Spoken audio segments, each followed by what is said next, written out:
አሰላሙ አለይኩም ወራህመቱላሂ ወበረካቱ። ሰላም ቤተሰብ እንዴት አመሻችሁልኝ? ደህና ናችሁ ወይ? ቅመሟ ዛሬ ተገኝታለች።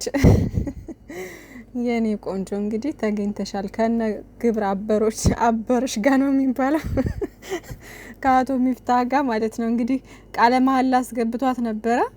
ያው ሁለታቸውንም በአንድ ላይ አራሸናቸው። እንግዲህ ንጉሱ ማለት ነው፣ የቅመምዬ ንጉስ። ትወና ግን የሚችሉ ሰዎች ይመቻቸው። የምር ወደውኑ የሚቀየሩት ነገር በጣም ይገርመኛል። የምር አሁን ብሩኬ መጀመሪያ መግቢያ ላይ ሲናገር ምናምን ብዙ ነገሮችን ተናግሯል። ከዛም እየሳቀ ምንም እያለ ነበርና እየተዝናናም ነበር። ልክ ቅመምዬን ጠራትና ስትወርድና አጠገቡ ልትደርስ ስትል ቅይር አለ ምናምን ፊቱ ኩሽትር አለ ምናምን። አይታችሁታል? ፊቱ እንዴት ኩሽትር ብሎ ምናምን በቃ ምንም እኮ አላስነቃም።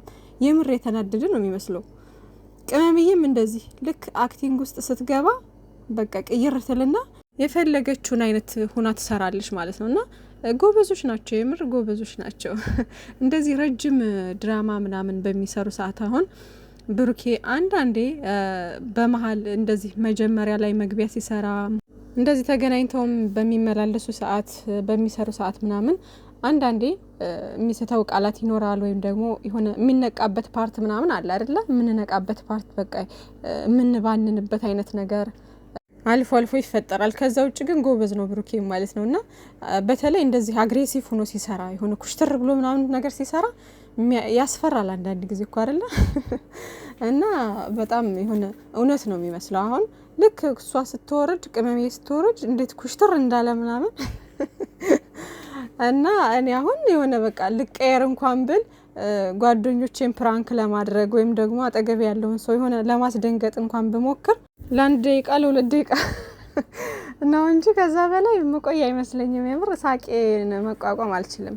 እነሱ ግን ጎበዝ ናቸው። ወይም ደግሞ እኔ በደንብ ኮርስ መውሰድ አለብኝ ምናምን እና ወዶች ይመቻችሁ። ለማንኛውም ሀይሚዬና ብሩኬኛ ጨረቃዎችኛ ድምቀቶች፣ እናንተ እኮ ስትመጡ አቤት ሚዲያው እንዴት እንደሚደምቅ የምር። እና ዛሬም ሰዓት በተወሰነ መንገድ ያሻሽለዋል። አይ አሪፍ ነው። በቃ ዛሬ እንትን ያሉበት አሪፍ ነው።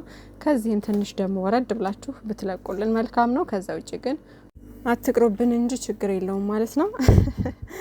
እና ውዶቼ እንግዲህ መግቢያ ላይ እንደተናገረው ብሩኬ ሚፍታህ ምርጥ ወንድሜ ነው። በጣም ለሀይሚዬም ለኔም በጣም ምርጥ ወንድማችንም ጓደኛችንም ነውና ለኛ በጣም ጥሩ አስተሳሰብ ያለው ልጅ ነው ምናምን እያለ ተናግሯል ማለት ነው። እና ውዶቼ እኔ ሁል ጊዜ የምናገረው ነገር በጀማአው የሆነ ክፍተት ሲፈጠር ወይም ደግሞ የሆነ አለመግባባት ነገር እንኳን ቢፈጠር እንደዚህ በካሜራ ምናምን ለኛ የሚያሳዩን ነገር የሆነ ነገር እንኳን በመሀላቸው ቢኖር በቃ እኛ መሀል ላይ ገብተን ምናምን የሆነ አንዱን መጥፎ ሰው አንዱን የሆነ እንትን ማለት የለብንም። ገባችሁ? እነሱን የሚለያይ ነገር ማውራት የሆነን ሰው ደግሞ መጥፎ ነገር፣ መጥፎ ንግግር፣ መጥፎ ስም መስጠት የለብንም። ገባችሁ? እነሱ እዛ አንድ ናቸው። ገባችሁ? አሁን እዛ በአርሰናልና በማንቸስተር ምናምን ትላንትና ነው እንጂ ትላንት ነው አይደል? ትላንትና ፖስት ባደረገው ነገር ሚፍታህ አንዳንድ ሰዎች በቃ አምረራችሁት ምናምን በቃ ሌላ አስቦ ነው የሆነ ምናምን ምትሉ ልጆች አላችሁና ሚፍታህ ያው ምርጥ ጓደኛቸውም ወንድማቸውም ነው። ሌላ ምንም ነገር ሊያስብ አይችልም። ይሄ ጀስት ፈንና ማንኛውም ሰው ደግሞ ያው የፈለገውን ነው የሚደግፈው አይደለ? የፈለገውን መደግፍ ይችላል። ዛሬም ብሩኬ ተናግሮታል። ቅመምዬ የፈለገችውን መደገፍ ትችላለች ምንም ችግር የለብኝም አይነት ነገር ብሎ ተናግሯል። ገባችሁ? ይሄ ምንም እንደነገርኳችሁ ፍቅራቸው ላይ ወይም ደግሞ ህይወታቸው ላይ እንትን የሚያደርገው ነገር የለም። ገባችሁ? ሁሉም ሰው ያው የሚወደውን ቲም እንትን ይላል። አሁን እኮ ሀይሚዬ እኮ ያን ያክል ኳስ ተከታታይ ሆና ወይም ደግሞ ስለ ኳስ እኮ በደንብ ጠለቅ ብላ አውቃ ምናምን ነገር እኮ አይደለም እኮ። ግን እንዲሁ ዝም ብላችሁ የምትወዱት ምናምን የምታደንቁት የለም። እንደዛ አይነት ነገር ነው ሀይሚዬ ማለት ነው። እና ያን ያክል ቦታ አሰጠውም እኮ ለኳሱ ማለት ነው። ብሩኬ ነው ያው ወንድም ልጅም ስለሆነ በደንብ እንትን እያለ ያው የአርሰናል ከልጅነቱም ጀምሮ እንግዲህ እንደምታውቁት አርሰናል ደጋፊ ነው። እና እሱም ወንድም እንደመሆኑ መጠን እየሄደ ሲኒማ ቤት ማየት ያለበትን ያያል ምናምን ብዙ ነገር የሚያውቀው ነገር ይኖራል። ገባችሁ? ግን ያ ማለት ደግሞ ከቅመም ያስፈልጦ ወይም ደግሞ ከሆነ ሰንበድ ያስፈልጦ ኳስን አይወድም። ገባችሁ? ግን እንደ አድናቂ ያደንቃል። ያ የሚያደንቀው ነገር ደግሞ ከፍ እንዲልለት ላይክ እኛ አሁን ሀይሚዬና ብሩኬን እንወዳለን አይደለ? እንወዳቸዋለን ላይክ እንደ ቤተሰብ በቃ እህት ወንድሞቻችን አድርገን ምናምን በጣም ነው የምንወዳቸውና እነሱ አዝነው ማየት እነሱ ተከፍተው ማየት ምናምን አንፈልግም። እንደዛ በሉት በቃ እነሱም የሆነን ነገር ሲወዱ ወይም ሲያደንቁ ያ ነገር ከፍ እንዲልላቸው እንዲያሸንፍላቸው ምናምን ይፈልጋሉ። ደስተኛ እንዲሆኑ ምናምን ይፈልጋሉ። እና ግን የምሬን ነው። ይሄ ኳስ በነገራችን ላይ የሆነን ነገር በደንብ እንትን ዲቴል እንዲገብታችሁ ስትከታተሉ ምናምን በጣም ከባድ ነው ስሜቱ ማለት ነው። አሁን ሀይሚዬና ብሩኬ ላይ የሆነ ክፍተት ሲፈጠር እኛ በጣም እንጨነቃለን፣ እናለቅሳለን። በቃ በጣም ራሳችንን የሆነ እንጎዳለን ምናምን አይደለ? እና በዛ ልክ ነው የምንወዳቸው ሀይሚና ብሩኬን ላይክ ቤተሰብ ስላደረግናቸው ማለት ነው። እነሱም አሁን ኳስ ደጋፊዎች ምናምን የሆነ በቃ ሳያሸንፍላቸው ሲቀር ወይም ደግሞ የሆነ አካል ሲጎዳ እዛ ኳስ ተጫዋቾቹ ውስጥ የሆነ አካል ከተጎዳ ምናምን በጣም ነው ልባቸው የሚሰበረው። ኢቭን ህይወታቸው ላይ ሁሉ በቃ በጣም እንትን የሚሉ አሉና እስከዚህ ድረስ ማድረስ የለበትም። ግን ደግሞ የሆነን ነገር ስታደንቁ ከራሳችሁ ህይወት አስበልጣችሁ ወይም ደግሞ ከራሳችሁ ነገር አስበልጣችሁ አይደለም እና እንደዛ መሆን የለበትም። እንደዛ ከሆነ ስህተት ነው። አሁን ዛሬ ሚፍታህ ምን አለ?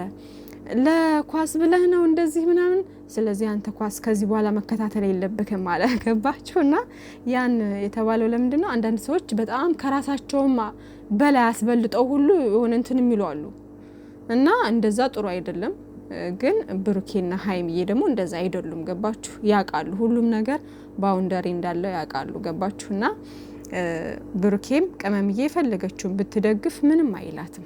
ምክንያቱም እነሱ ፍቅር ላይ የሚያሳድረው ጫና የለም። ይሄ ፍላጎት ነው።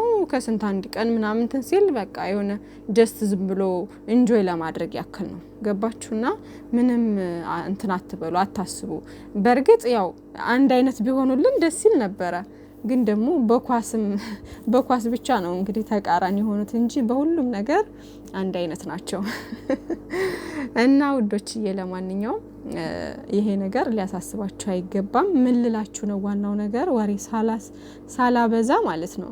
እነሱ መሀል ላይ ጀማዓው መሀል ላይ የሆነ ለፈን ብለው ለጨዋታ ብለው የሆነ ነገር ሲያመጡ ክፉ ነገር አታስቡ። ያን ሰው ቶሎ ብላችሁ ለመዘቅዘቅ ለመሳደብ ምናምን አትሩጡ። እነሱ አንድ ናቸው። ዛጋ ምንም አይነት ጸብ በመሀላቸው የለም። ባለፈው እንኳን መጥቶ ፍፄ ምንድነው ያለው? መግቢያ ሲሰራ ማለት በጣም ነው ያሳቀኝ። ሀይሚዬን ይቅርታ ጠይቃት ብላችሁ ነበር። ሀይሚዬና እኔ እኮ አልተጣላንም አለ። ሀይሚና እኔ መቼ ነው የተጣላነው? ሀይሚና እኔ እኮ አልተጣላንም። እና ከዚህም በፊት እንደ እውነቱ አሁን ያ ነገር እውነት ቢሆን እኮ ይቅርታ መጠየቅ አለበት። አጥፍቷል። ገባችሁ? ምክንያቱም እሷ ፍቅረኛው እንደሆነች እያወቀ ሌላ ሴት ይዞ ቤት ድረስ መውሰድ የለበትም። ጥፋት ነው ያን እንደ እውነቱ ከታሰበ ማለት ነው። ግን ደግሞ እዛ ቦታ ላይ ድራማ ስለሆነ ያ ነገር በቃ መቼ ነው የተጣላ ነው አለ። ጸብ የለንም እኔ እና ሀይሚዬ ተጣልተን አናውቅም አለ እኮ በቃና ላይክ እንደዛ ነው። በቃ ቸኩለን እኛ በስሜት እዚህ ባየነው ነገር ሌላ ነገር ስንል እነሱ እዛ አንድ ናቸው። ስለዚህ ትምህርት ውሰዱ። በየጊዜው የሆነ ነገር ኮሽ ባለ ቁጥር የሆነን ሰው እንትን ለማለት አትቸኩሉ ለማለት ፈልጌ ነው ውዶቼ። እና ዛሬ እንግዲህ ቅመምዬ ተገኝታለች። አቶ ሚፍታህን ተገኝቷል ማለት ነው። ቅመምዬ ግን አያችኋት አይደለ? ምን እንዳለች? እኔ እናንተ እንውጣ እሱ ከሚወጣ ምናምን። እንዴ እሱ እኮ ሁላችንም ወንድምም ጓደኛም ነው፣ ነውር ነው እንደዚህ አይባልም ምናምን እያለች እኔ ቆንጆ ለሰው ያላት ሪስፔክት ማለት ነው። አንድ አይነት ናቸው እኮ ምለው በምክንያት ነው የምር። ብሩኬም በቃ ለሰው ያለው ሪስፔክት፣ ለሰው ያለው ክብር፣ ሀይሚዬም ደግሞ ለሰው ያላት ክብር በቃ እኔ እንጃ ይለዩብኛል እነዚህ ልጆች ወላሂ። እና ፈጣሪ መጨረሻችሁን ያሳምርልን። እና ቅመምዬ እንግዲህ እኛ እንውጣ፣ ምን ሆነህ ነው? ተረጋግተህ ማውራት አለብን፣ ተረጋጋ እባክህ አትናደድ እያለች ባሏን እያረጋጋች ነበር። እና የኔ ቆንጆ እንግዲህ ተገኝተሻል። አንቺ እንደዛ በሌሊት በእንቅልፍ ልቡ እንደዛ አርገሽ አስደንግጠሽ ዛሬ ተገኘሽ ደግሞ አንቺ ማለት ነው። እና ለማንኛውም እንደዚህ ብቻችሁን ችግር የለውም። የፈለጋችሁትን አይዲያ እያመጣችሁ ስሩ። ብቻ ሶስተኛ ሰው መሀላችሁ አይግባ እንጂ እንደዚህ ምናምን ፏ ነው። ደግሞ አይታችኋል ሰምታችኋል አይደለ? ሚፍታህ ብዙ ጊዜ የሆነ ክላሱ የሚወጣ አይነት ልጅ አይደለም። ብዙ ጊዜውን የሚያሳልፈው ክላሱ ውስጥ ነው። ከዚህም በፊት ተናግረዋልና እና ይመቻችሁ። ቀልዳቸው ምናምን ደግሞ ፏ ነው። ብቻ ደስ ይላል የዛሬው ፕራንክ ማለት ነው እኮ። እንደዚህ አይደለም እኮ ታዲያ ፍፄ ነጠራውና አጋይ ልጅ ሄዳለ የቀረው ኦኬ። አይደለም ተረጋጋ። አይደለም ናቁጭ በል ጨርሻለሁ። ናቁጭ በል ጨርሻለሁ። በቃ ጨርሻለሁ። መሰሚን ከሆነ ስሚኝ። ልበሽ ነው ማለት ምንድነው? ልበሽ ቅመሜ ልበሽ። ወይ ደግሞ እኮ ማሊያም ይዞ መጥቷል ብሩኬ ማለት ነውና ሻንጣውንም ሰብስቦ እንግዲህ ወይ እሱን ወይ እኔን ትመርጫለሽ። በቃ አንተ መርጫለሁ፣ አንተ ጋር ወጣለሁ፣ እሱ ይቀመጥ ከቤት ውጣት በለው እሱን ምናምን አለች እኔ ቆንጆ። ከዛ ደግሞ መልሶ እኛ ለምንድን ነው የምንወጣው? እሱ ነው መውጣት ያለበት አለ። ወይ ብሩኬ። ለማንኛውም ቅመሟዬ እንግዲህ ተገኝተሻል የኛ አሰል። ለማንኛውም ነገ ከነገ ወዲያ እንግዲህ ቀምረሽ መምጣትሽ አይቀርም። እንግዲህ ያው እንዳታከብጀው አደራሽን። ለማንኛውም ብቻችሁን ከሆናችሁ ምንም ችግር የለብኝም። እኔ ሁለታቸው ብቻ ሲሆኑ ምንም ነገር ይዘው ቢመጡ እኔ ፏ ነው፣ የሚያሳስብ ነገር የለም። እና ይመቻችሁ። ለማንኛውም ሚፍታህ ደግሞ ጉልበተኛው በዛ ብሎ ኮምቷል። እና አቶ ሚፍታህ እንዴ ያው ብሩኬ ሆኖ ነው ዝም ያለክ ቤቱ ድረስ ሂደህ እንደዚህ ቃል አስገብተህ ቃለ መሐላ ሁሉ አስገብተህ ቤቢዬን እያለ እኮ ነው ዛሬ የተናገረው። ቤቢዬን ቃል አስገብቶ ምናምን እያለ ማለት ነው። እና እንግዲህ እሱ ሆኖ ነው ዝም ያለክ ሚፍታህ። አመስግነው ዝም ያስላለክ እና ይሄን ነገር በቃ ይሁን ምናምን ብሎ ስላለፈክ ማለት ነው። አርሰናልን ነቅፈክ ከዛ ደግሞ ቃል አስገብተክ ምናምን ሰብከህ እንደዚህ እንትን ካልክ በኋላ ዝም እንዲል ፈልገህ ነበር። ያው የስራችሁ ውጤት ነው እንግዲህ ቻሉት። እና ደግሞ እንደ ባለፈው አስረን ደግሞ እና እንትን እንዳለን እንዳትሉ ደግሞ እኔ መፈራላችሁ እሱን ነው። ከዛ ውጭ ግን ችግር የለውም ኖርማል ነው። ሌላውን ነገር ብታደርጉ ኖርማል ነው። ግን አግታችሁ የሆነ ነገር እናረጋል ካላችሁ ወዮላችሁ። ሚፍታህ ከባድ ነው አሉ እናንተ ፕራንክ ላይ በጣም ከባድ ነው አሉና በፊት የሚያውቁት ምናምን የሚከታተሉት ምናምን ሲያወሩ ከባድ ነው አሉና ሚፍታህ አንተ እንትን ስትል ቅመምዬን ይዛት እንዳታስገድላት እና ይመቻችሁ። ለማንኛውም የቅመምዬን ቻናል ሼር አድርጉላት። ሰብስክራይብ ያላደረጋችሁ ካላችሁ ሰብስክራይብ አድርጓት። በቅርቡ 300 ኬ ኢንሻአላህ፣ የብሩኬ ደግሞ 350 ኬ በቅርቡ ኢንሻአላህ ሰርፕራይዝ እንሆናለን ማለት ነው። ደፍነውት እነሱም ደስ ብሏቸው እኛም ደስ ይበለንና ሼር አድርጉላቸው። መልካም ጊዜ ይሁንላችሁ። ባይ ባይ።